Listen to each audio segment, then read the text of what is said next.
Good morning students. 9th class में अपना विषय चल रहा था निर्धनता एक चुनौती। और पीछे की कक्षा में हमने निर्धनता के कारणों का अध्ययन किया था और निर्धनता के कारण पढ़े थे। आज हम ये देखते हैं कि जो निर्धनता है उसके निवारण के लिए सरकार के द्वारा कौन कौन से ठोस कदम उठाए गए हैं। यानी निर्धनता तो है, समस्या तो है, इसमें किसी प्रकार का कोई संदेह नहीं है, परंतु इस निर्धनता को भी दूर करने के लिए सरकार के द्वारा किसी न किसी कार्य को तो किया गया है और बहुत सारी ऐसी योजनाएं गवर्नमेंट के द्वारा चलाई गई है ताकि इस निर्धनता की इस समस्या का जो समाधान है वो सरलता से किया जा सके। तो सबसे पहले हम इस पाठ को शुरू करने से पहले हम ये देखते हैं कि ये जो निर्धनता के आंकड़े आ रहे हैं, यानी कौन सी ऐसी स्थिति आई हमारे सामने, कौन सा ऐसा समय आया जब हमने निर्धनता के जो इसमें प्रतिशत है उसमें बहुत बढ़ोतरी हुई, कब इसमें कमी हुई, वो देख लेते हैं। तो अपना जो विषय है वो है निर्धनता एक चुनौती।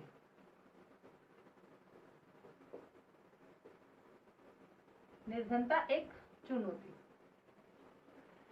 और अब हम इसमें जो चुनौतियां हैं यानी निर्धनता निरोधी उपाय है वो पढ़ेंगे। तो निर्धनता निवारण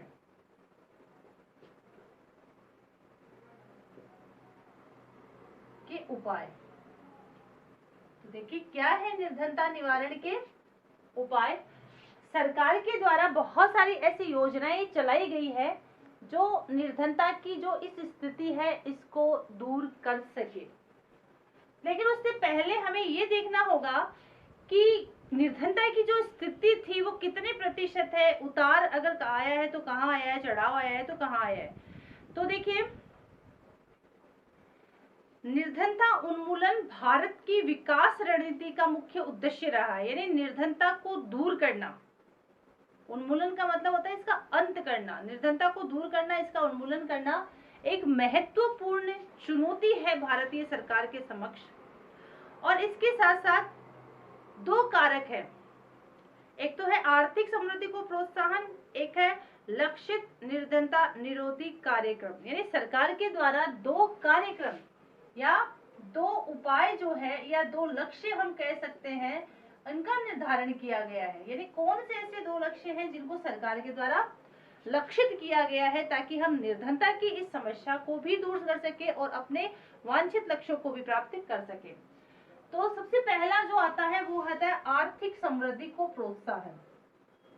पहला आता है आर्थिक समृद्धि को प्रोत्साहन। अब आर्थिक समृद्धि का मतलब हमें क्या मतलब होता है कि आर्थिक जो व्यवस्था है, आर्थिक जो विकास है उसको प्रोत्साहित करना ताकि ज्यादा से ज्यादा लोगों का आर्थिक विकास हो। और इसके बाद में सरकार के द्वारा दूसरा है लक्षित निर्धनता निरोधी कार्यक्रम। लक्षित का मतलब होता है जिनका हमने लक्ष्य लिया है, लक्षित निर्धनता निरोधी कार्यक्रम, ये इसके अंतर्गत समाहित किए गए हैं। तो देखिए सरकार के द्वारा लक्ष्य क्या रखा गया है, एक तो आर्थिक समृद्धि को प्रोत्साहन देना, एक निर्धनता निरोधी कार्यक्रम का संचालन करना। अब हम बात करते हैं 1980 के दशक की। 1980 के दशक की अगर हम बात करते हैं तो आरंभ में 30 वर्षों की अवधि के दौरान यानी 1950, हम 15 अगस्त 1947 को भारत आजाद हुआ। उसके बाद में भारत में जो कार्यक्रम बने निर्धनता को लेकर या किसी प्रकार की औद्योगिक नीति को या अन्य प्रकार की जो कार्यक्रम है उनको लेकर जो कार्यक्रम बने उनकी हम बात करते हैं। तो 1950 से लेकर 1980 यानी कितने वर्ष हो गए, लगभग 30 वर्ष। 30 वर्ष के दौरान अगर हम बात करते हैं तो भारत की जो हम बात करते हैं प्रति व्यक्ति आय,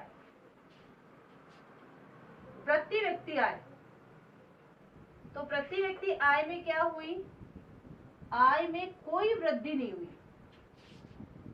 आय में कोई वृद्धि नहीं हुई। इसका मतलब क्या हुआ? आय में कोई वृद्धि नहीं हुई। इसका तात्पर्य क्या हुआ? इसका मतलब हुआ कि हमारी जो लक्षित निर्धनता निरोधी कार्यक्रम है वो संचालित नहीं हो पाया। प्रति व्यक्ति आय का मतलब क्या होता है? एक व्यक्ति की आय। देखिए, एक तो होती है राष्ट्रीय आय, एक होती है प्रति व्यक्ति आय। इनमें अंतर क्या होता है? राष्ट्रीय आय होती है जो वो कुल उत्पादन होता है ना, देश में वस्तुओं का कितना कुल उत्पादन हुआ, उसका अंतिम मूल्य निर्धारित करता है, वो राष्ट्रीय आय होती है। जो अंतिम मूल्य होता है वो राष्ट्रीय आय होती है। प्रति व्यक्ति आय होती है कि एक देश में एक व्यक्ति की आय, वो होती है प्रति व्यक्ति आय। ठीक है, जैसे मेरी आय कितनी है तो प्रति व्यक्ति आय के अंतर्गत आती हूँ मैं। तो इस तरह से हम 30 वर्षों के कार्यक्रम के दौरान देखते हैं तो किसी प्रकार की कोई प्रति व्यक्ति आय में बढ़ोतरी नहीं हुई। तो इसका मुख्य कारण क्या रहा कि यहाँ पर जो आर्थिक विकास करना चाहिए, हमें अर्थव्यवस्था का जो विकसित रूप होना चाहिए, उसमें किसी प्रकार की कोई वृद्धि नहीं हुई। तो पहली बात तो अपने सामने ये निकल कर आती है कि भारत का जो आर्थिक विकास है वो बहुत निम्न रहा इन 30 वर्षों के दौरान। इसके साथ साथ देखिए क्या कहा गया है, और निर्धनता का जो प्रतिशत था इन 30 वर्षों के दौरान, निर्धनता का जो प्रतिशत था वो कितने प्रतिशत था? 45% निर्धनता थी। यहाँ पर बहुत ज्यादा थी 1980 के प्रारंभ में।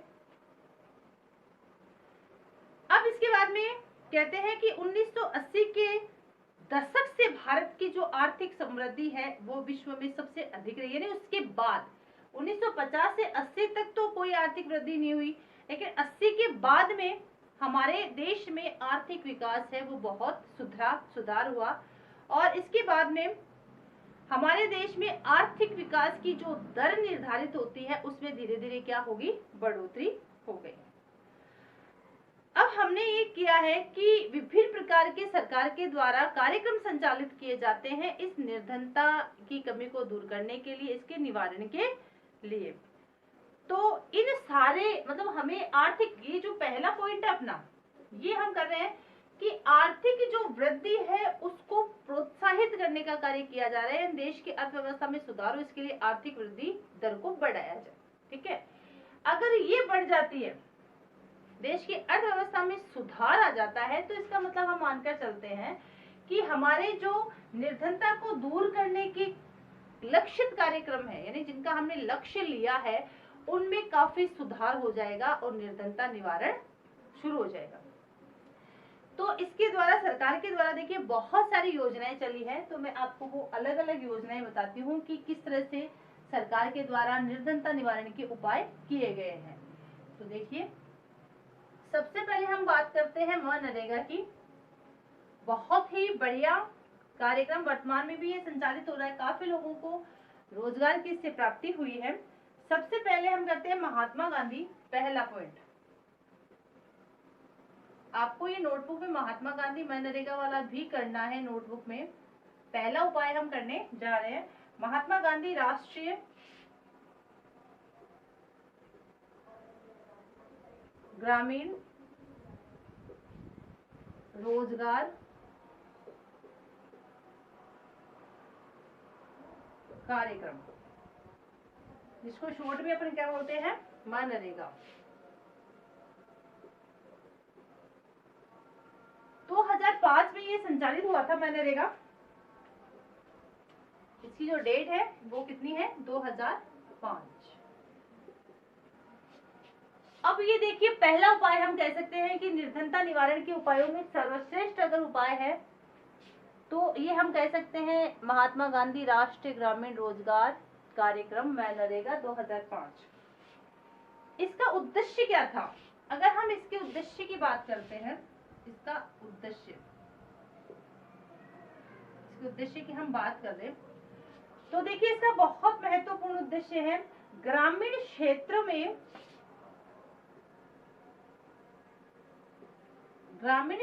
में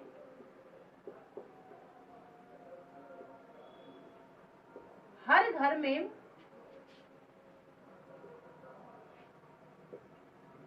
रोजगार, यानी गांव के लोगों में रोजगार के साधनों को बढ़ाने के लिए ये संचालित किया हुआ कार्यक्रम है ग्रामीण क्षेत्रों में हर घर में रोजगार कम से कम 100 दिनों के लिए उपलब्ध करवाना। कम से कम 100 दिनों के लिए 100 दिनों के लिए उपलब्ध कराना, ये इसका लक्ष्य था। यानी कम से कम एक घर में एक व्यक्ति को कितने दिन के लिए रोजगार की प्राप्ति हो? 100 दिनों के लिए रोजगार की उसमें प्राप्ति हो। ये किसका उद्देश्य था? महात्मा गांधी ग्रामीण रोजगार कार्यक्रम मनरेगा, जिसे 2005 से संचालित किया गया है, ये इसका उद्देश्य था। और इसके साथ साथ ही इसके उद्देश्यों की अगर हम बात करते हैं तो इसमें आता है सतत विकास में मदद करना। सतत विकास का मतलब होता है लगातार विकास में मदद करना। सतत विकास में मदद करना। इसके बाद में इसका जो दूसरा उद्देश्य आता है सूखा वन कटाव, सूखा वन कटाव की समस्या। इस तरह से हमने देखा कि महिलाओं के लिए भी क्या है, 1/3 जो स्थान है वो आरक्षित है और इसका जो उद्देश्य है वो है ग्रामीण क्षेत्रों में जो रोजगार है उनकी संख्या को बढ़ाना। अब इसके बाद में हम देखते हैं, ये बहुत महत्वपूर्ण बातें हैं, ये जो मैंने आपको लिखवाया है उसको आपको खुद को भी नोटबुक में करना है। इसके बाद में देखिए हम देखते हैं इस स्कीम के तहत यानी लोगों को इस जो मनरेगा है इससे किस तरह का लाभ प्राप्त हुआ है। तो इसके आंकड़े देखते हैं। इस स्कीम के अंतर्गत 4,78,00,000 परिवार को 220 करोड़ प्रति व्यक्ति रोजगार उपलब्ध करवाए गए हैं। इस योजना के अंतर्गत अनुसूचित जाति जनजाति महिलाओं का हिस्सा 23%, 17% और 53% है।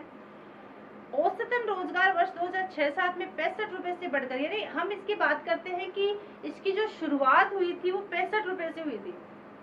रोजगार के जो रकम है वो निर्धारित थी 65 रुपए, फिर इसकी 132 हो गई और उसके बाद में अब हो गई इसकी 281 रुपए प्रतिदिन।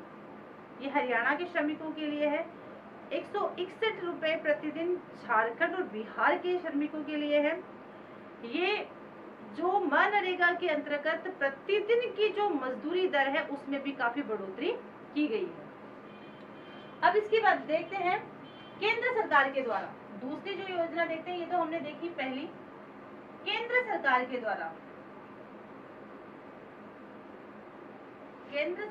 द्वारा कौन सी योजना का संचालन किया गया है? तो देखिए इसमें आती है राष्ट्रीय रोजगार गारंटी कोष।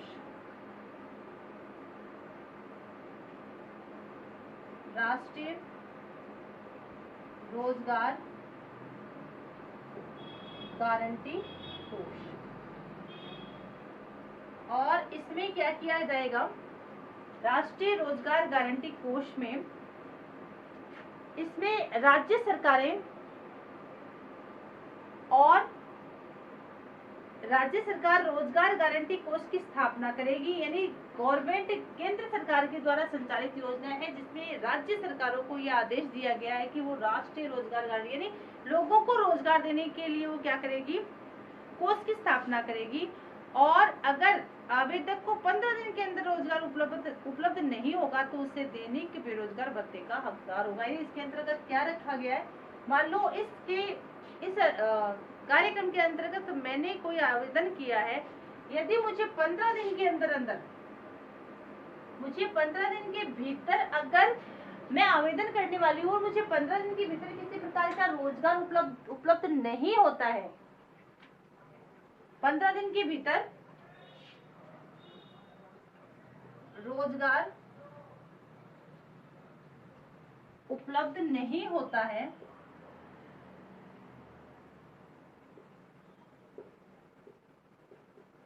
नहीं होता है तो रोजगार बेरोजगार भत्ता होता है ना, मतलब अगर आपको रोजगार नहीं मिले तो उसके लिए क्या मिलेगा, बेरोजगार भत्ता। बेरोजगार भत्ते का हकदार होगा, कौन होगा, कि जिसने आवेदन किया है और आवेदन करने के बाद 15 दिन के भीतर भीतर यदि रोजगार नहीं मिलता है तो वो बेरोजगारी भत्ता प्राप्त करने का अधिकारी होगा। अब हमने दो योजना पढ़ी, निर्धनता निवारण के उपाय में दो योजना पढ़ी, एक तो मनरेगा वाली वो आपको नोटबुक में करनी है और एक करनी है राष्ट्रीय रोजगार गारंटी कोष। ये दोनों केंद्र सरकार के द्वारा भी संचालित है और ये दोनों योजनाएं आपको क्या करनी है, अपनी नोटबुक में करनी है। आगे आने वाली क्लास में हम इसको जारी रखेंगे। Thank you.